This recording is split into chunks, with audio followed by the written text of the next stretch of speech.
अस्सलाम वालेकुम गाइस, कैसे हैं सब? आई होप सब ठीक हो। रमजान की बहुत बहुत मुबारकबाद मेरी और मेरी फैमिली की तरफ से। आपको रमजान मुबारक। रमजान शुरू होते ही सबसे पहले एक चीज गायब हो जाती है, वो है जिम। और जिम का बैग घर के कोने में डाल दिया जाता है। लेकिन सच बताना, रमजान ने क्या जिम छुड़वाया है या ये हमारे एक्सक्यूज हैं?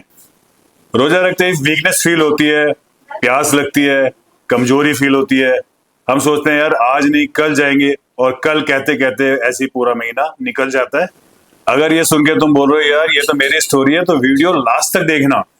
90% लोग रमजान में वर्कआउट छोड़ देते हैं, बट ऐसा बिल्कुल भी नहीं करना चाहिए। क्योंकि आप अगर वर्कआउट छोड़ते हैं, वो एक्सक्यूज बेसिकली क्या देते हैं? एक्सक्यूज देते हैं कि भाई रमजान है और हमारे अंदर एनर्जी नहीं है, ताकत नहीं है, तो इस वजह से वो अपना वर्कआउट छोड़ देते हैं पूरा 30 दिन।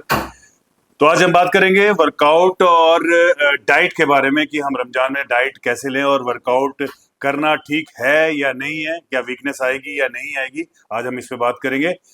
तो सबसे पहले तो हम करते हैं बात वर्कआउट के ऊपर, कि वर्कआउट करना रमजान में ठीक है कि नहीं है। तो गाइज, रमजान में अगर आप इफ्तार से पहले वर्कआउट करते हैं, यानी कि आप अगर हैवी लिफ्टिंग करते हैं, या अगर आप heavy squat, heavy bench, heavy यानी आप हाई इंटेंसिटी ट्रेनिंग करना चाहते हैं, तो वो आप रमजान में बिल्कुल भी ना करें। और इफ्तार से पहले तो बिल्कुल भी ना करें। आप इफ्तार के कम से कम 1 घंटे बाद आप ट्रेनिंग करें तो ज्यादा बढ़िया, और वो भी आप लाइट ट्रेनिंग। क्योंकि रमजान में मसल बनाने का महीना नहीं होता, मसल मेंटेन करने का महीना होता है।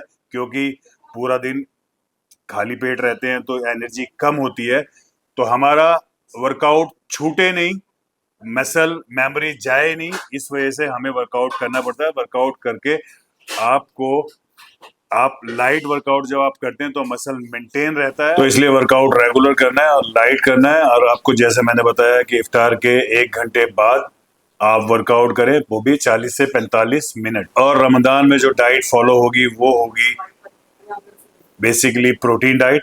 और हम प्रोटीन डाइट जैसे रेगुलर रूटीन में हम लोग फॉलो करते हैं, उस तरीके से हम इस रमजान में नहीं ले सकते। क्योंकि हमारे पास इफ्तार से और सहरी के बीच में टाइम कम होता है, क्योंकि हमें रेस्ट भी लेना है, सोना भी है, तो इसके हिसाब से हमारी 6 मील नहीं हो पाती है।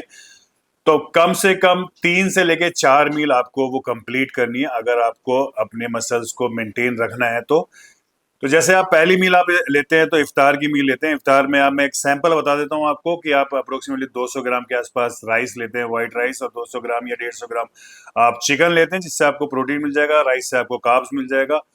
और थोड़ा आप सबसे सबसे पहले तो आप पानी और खजूर से आप अपना रोजा खोलेंगे। उसके बाद ये जो मील मैंने बताई है उस तरीके से आप मील लेंगे। और इस ये मील होगी आपकी इफ्तार की। इफ्तार के आप बाद आप नमाज पढ़ेंगे। नमाज के बाद एक एक मील आपकी ईशा के बाद होगी, एक मील आपकी वर्कआउट के बाद होगी, एक मील आपकी सहरी में होगी। यानी कि आप 4 मील आप इस तरीके से ले सकते हैं।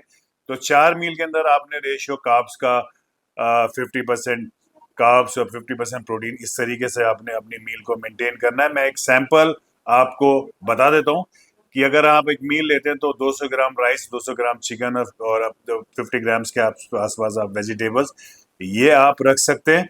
ये आप बेसिकली मील सैंपल मैंने आपको बता दिया। ऐसे ही आप 4 मील सैंपल इस तरीके से आप रखेंगे, तो आप अपने मसल भी मेंटेन कर पाएंगे और अपनी बॉडी भी बिल्ड कर पाएंगे। तो दोस्तों, कंफ्यूज होने की जरूरत नहीं है। ऐसा नहीं कि रमजान आ गया तो आप, आपकी बॉडी बिल्डिंग या आपकी फिटनेस या आपका जिम छूट जाएगा।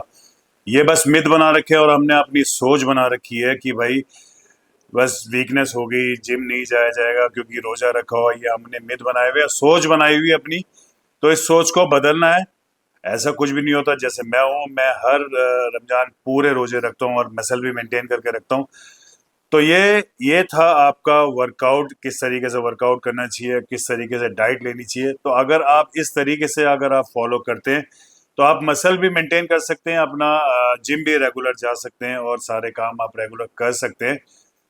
तो बस मेरी और मेरी फैमिली की तरफ से आपको दोबारा रमजान मुबारक। और बस ऐसी खुशियां बांटते रहिए, और अपनी दुआओं में मुझे भी याद करिएगा। Thank you so much.